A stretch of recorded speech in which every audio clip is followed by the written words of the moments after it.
Badinet! Ano ba ang paborito mong collection dito? Ito, buddy. Hindi, ito. Hunter x Hunter, tsaka Naruto. Tour ko kayo. Ano ba ang laruan? Good investment o bad investment? Pag-usapan natin mga brother.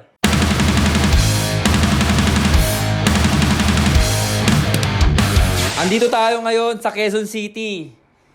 Kasama ko si Badinet, isa sa mga barkada ko sa toy community. Pag-uusapan natin kung ano yung top 5 na paborito niyang Naruto resin at kung magkano ang pre-order price, magkano na ang bentahan ngayon at kung bakit niya paborito. So tara, samahan niyo kami!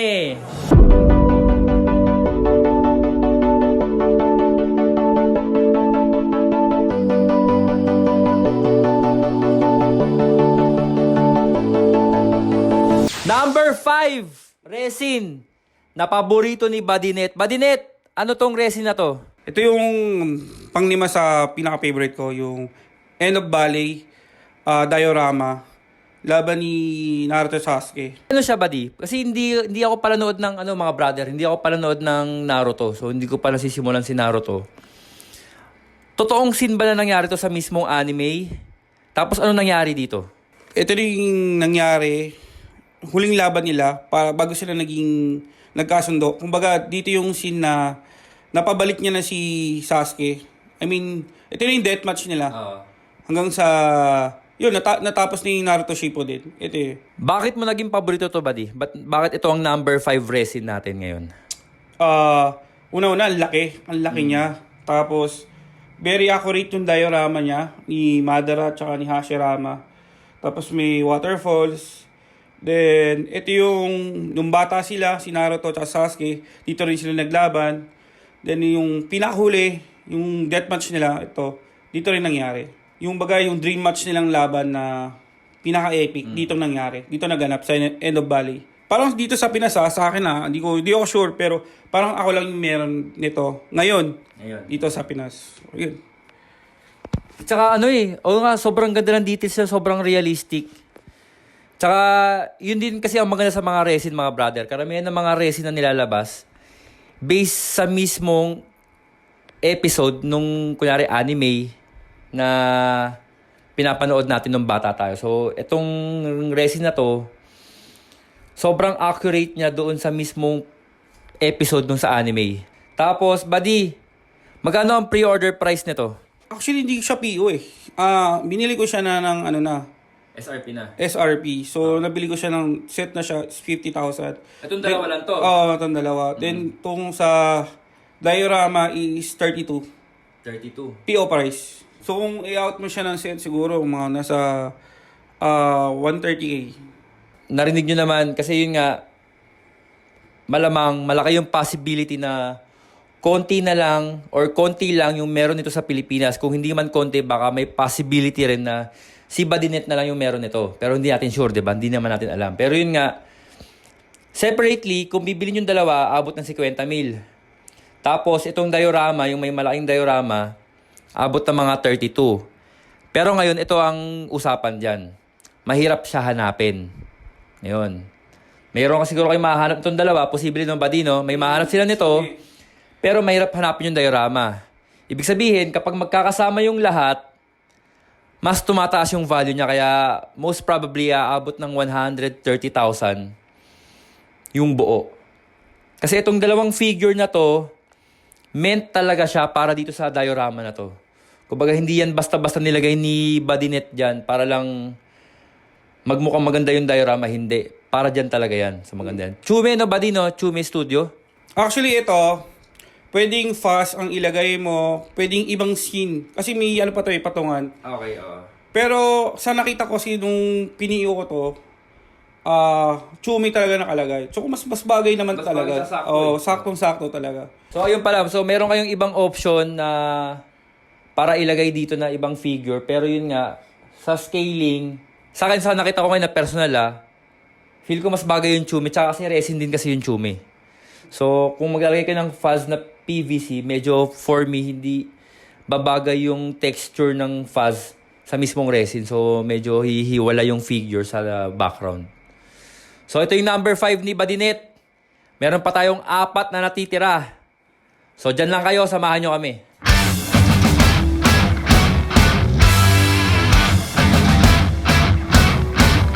Number 4 na pinaka-paboritong resin ni Badinit dito sa mga collection niya. Ito yung pangapat na paborito ko. Stone Coast, Tom Hokoge Mountain. Actually, dapat MH eh. Kaso, ito lang yung available na nakita ko. Then, pinagtripan ko, ang nilagay ko is yung mga WCF ko. So, nangongolekta din kasi ako ng mga WCF. Halos lahat ng karakter kinokompleto ko. Bali, ano yan, Buddy? Tingin mo mga ilang prasong WCF na yung nailagay mo dito. Kasi sobrang dami na eh. Parang halos lahat ng karakter meron ka na. Di ko na rin mabilang. Di ko na binibilang eh. Basta lagay lang ako ng lagay eh. Actually, may mga parating pa ako eh. Kung talagang plano ko, lahat yan. Lalagay ko dyan. Lahat ng karakter. Anong kwento sa eksena na to? Itong mountain na to? Kasi hindi nga ako familiar sa Naruto, mga brother. Si Badinit, ayan, mga fan talaga sila ng Naruto, kaya ito yung collection niya. Itong diorama na to is yung mga naging Hokage sa Konoha ha. Then, kumbaga, pag tapos ng termino mo, malalagay yung mukha mo sa Hall of Hokage, yung ganyan. Tapos, pangarap ni Naruto kasi maging isa sa mga Hokage, din natupad niya rin. Nakasama siya doon sa mountain, Hokage Mountain. So, tsaka napaka-epic dito kasi sa episode 1, dito nag-start eh. Sunbay daw, yan. Binababoy niya yung mga Hokage, previous Hokage, pinipinturahan niya. Ganyan. Buddy, magkano na ang bentahan ngayon ng ganito? Ang bentahan nito is nasa around 20-25K. Tapos, unang release to eh. Yung unang release kasi, walang mga butas-butas. So, yung second release, meron siyang butas para pag... may peg na siya kasi ilalagay mo yung mga Hokage. ST Studio rin na mga Hokage.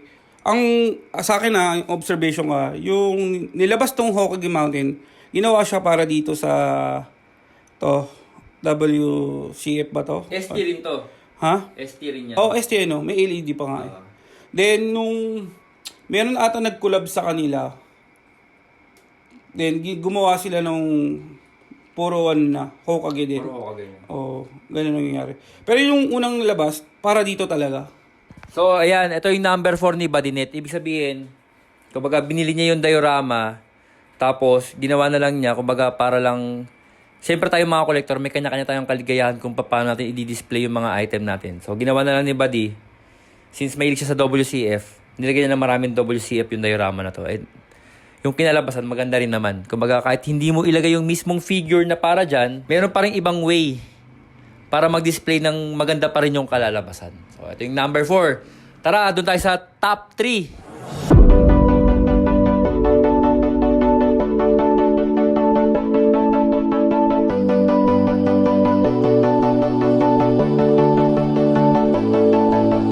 Top 3 na paboritong resin ni Badinit. Badinit, ano yan? Baka mo yung mic mo. Kalimutan ko ng studio. Gago. Hindi kalimutan ko ng studio to. Ito yung pangatlong favorite ko. Kasi kalimutan ko ng studio to. Pero iconic kasi to eh. Ito yung first picture nila. Ito yung may frame si Naruto. Meron siyang frame nito sa kwarto niya. Ang medyo lang dito yung mukha ni Sakura. Di ko alam ba kung galit ba yung studio nito. Ba't ginalan yung mukha ni Sakura? Bakit? Yan mo yung mukha, brother. Focus yung sa mukha. Ako rin hindi ako fan ng Naruto, pero tanda ko tong scene na to, tandaan ko yan. Kasi syempre, kahit di tayo nanonood ng Naruto, may mga short videos tayo nakikita sa social media, di ba? Napaka-iconic na ng scene na to. So, ito yung bata pa sila no? Batang-bata pa sila dito eh. Ba't di magkano na bentahan ng ganyang resin ngayon? Nasa 32. 32,000. Mahirap na rin siya hanapin ngayon eh. Ako sabihin mo. Yan, favorite ko siya.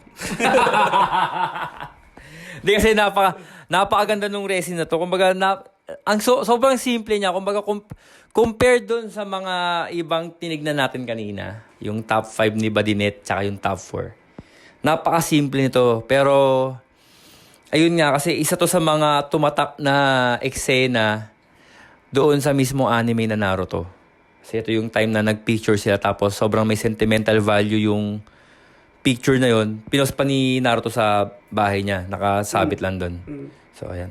Ayun yung top 3 ni Badinit. So, down na tayo sa top 2 and top 1. Tara, samahan nyo kami hanggang dulo mga brother. Tapusin natin to. Champion!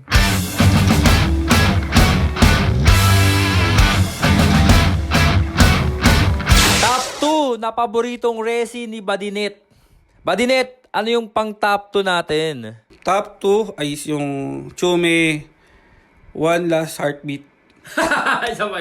Tama, gago. Jiraiya. Chume, Jiraiya. Pangalawa is, may favorite ko is Chume. Pangalawang favorite ko is yung Chume Jiraiya One Last Heartbeat. Yan. Number, pang ilan to, buddy? Pang 2,339 out of 2,750. Pero okay, goods lang kasi napakaganda naman talaga. Bakit? Bakit ito ang paborito mo? Ang ganda no? Sobrang ganda ng details. Bakit, buddy? Ilan yan? Ilang karakter? 1, 2, 3, 4, 5, 6. May 6 na characters sa mismong resin. So, buddy, bakit ito ang top 2 natin? Ito na yung, kumbaga, last moment in Jiraiya versus sa student niya. Ayun. Tsaka ito, duguan talaga. I mean, yung details na lang makikita mo.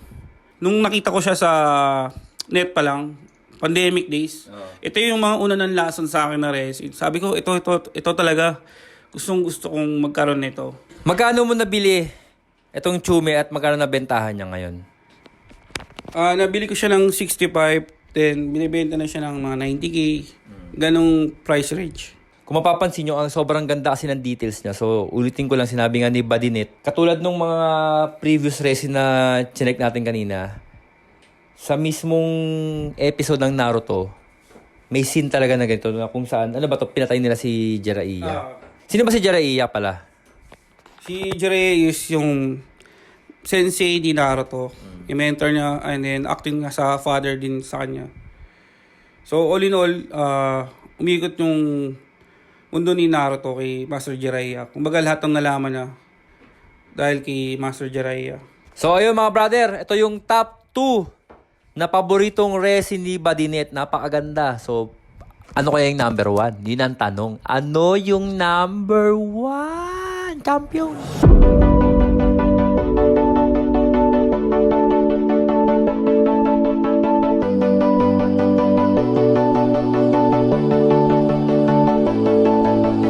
Number 1 na paboritong resin ni Badinet.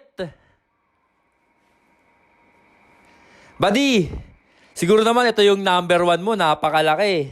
No? Napakalaki. Yun ang pinamalaking tao space. Oo, grabe. 1:1 scale na resin ni Naruto. Buddy, anong studio to? Ito, sa favorite ko, number 1, CW11 Naruto scale. Pangilan nga ulit? Number 49. 49 out of number 66. So, yun. 2 heads siya. Tapos, may kasamang, tawag dito, scroll. Hindi ko na nilagay sa likod kasi hindi na mag-fit. Tsaka baka malaglag. Alanganin, walang sasandalan. Then, yun, napakaganda ng details. Yung mata. Then, ito yung sage mode. Dalawa yung heads niya. Yung isa normal lang. Sa lahat ng mga napupuntahan kong tropa, lahat ng mga kwento nila sa akin, lahat ng mga 1:1 scale na resin, mostly lahat good investment. Bakit? Kasi orderin mo ng pre-order price, right away, tataas agad ang presyo kasi konti nga lang sobra yung may gawa. So ito, 66 lang. So 49 yung may 49 number 49 yung kay Badinet. Kaya good investment. Badi itong scroll na to, parang para saan to ni Naruto? Saan ginagamit to? Yung dito sa scroll, hindi ako sure eh. Hindi ko na maalala. Pero ito yata yung pang-summon. Yung sinamon. Kasi nag-iwan siya sa Mount... Sorry guys, hindi ko maalala kung saang mountain ba yun. Parang nag-iwan siya ng dyan. Something o parang ganun. Pero parang hindi mali eh. Parang mali. Pero paki-correct na lang guys. Hindi kasi, yun nga, pasensya na hindi rin namin alam sobra. Nakalimutan na rin ni Badinet yung time na pinanood niya to. So kung alam nyo, i-comment nyo lang para makita rin ng iba na para saan tong scroll na to. Kasi ang laki, no? Badi, ang laki.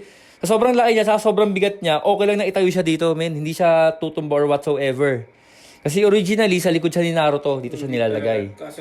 So, medyo delikado din. Tas takaw space na rin. Kasi ang mangyayari, i-move forward pa to. Ngayon, sobrang bigat nito mga brother. Buddy, paano Paano nyo binitbit yan dito? Tsaka ilang tao kayo? 5 tao kami nagbuhat dito, brother. Sobrang bigat siya. Parang dito pa lang. Hirap na pagkasya sa pinto. Oo. Na pre-order ko to last year. So, siguro isang taon na rin to sa akin. Ayun, dati, nung wala pa akong man cave, nasa labas lang. Ngayon, pinasok ko talaga. Pinagkasya ko. Kasi parang may kulang eh. Nung nilagay ko to, may kulang. So, ito yung pumuo sa pagkukulang. Ano talaga eh, parang bawat collector, para sa akin, may panggitna talaga ba no? May panggitna. Kumbaga, ano yung panggitna na yun? Ano yung term? Ano yung term na panggitna o centerpiece? Kumbaga, yun yung pupukaw sa'yo ng attention mo na, ang ganda nito ah. Parang ganun.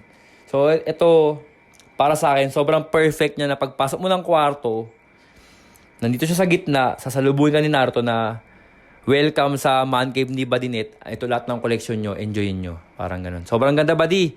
Buddy, thank you, Buddy. I love you. Meron ka bang gustong i-shout out? Meron ka bang gustong batiin o baka may gusto kong i-promote? Binabati ko yung girlfriend ko. Huwag na tayo mag-away.